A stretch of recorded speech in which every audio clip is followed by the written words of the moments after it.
ఈ జన్మమే రుచి చూడడానికి దొరికెరా.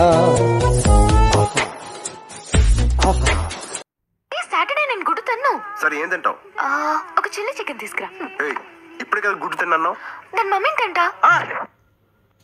టైం అయితే చూడండి 12:10 అయింది. యాక్చువల్లీ ఫుల్ ఆఫ్ రెయిన్ వస్తుంది చూడండి, చాలా పెద్ద వర్షమే కురుస్తుంది. ఇక్కడ చీకటిగా ఉంది, ఇంకా అందరూ పడుకునే టైం ఇది.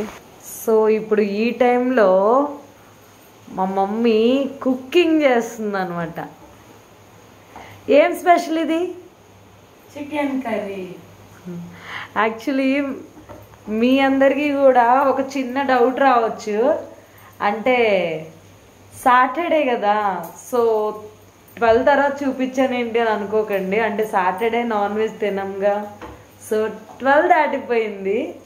చికెన్ కర్రీ కూడా రెడీ అయిపోతుంది మంచి స్పైసీగా. సో ఇంకా 12 దాటింది అంటే సండే వచ్చేసినట్టే. అలా ఎంతమంది ఉన్నారు? కామెంట్ చేసేయండి ఎంతమందికి సాటర్డే 12 దాటగానే సండే వచ్చేసింది తినాలనిపిస్తుందో నాన్ వెజ్ కామెంట్ చేసేయండి. వావ్.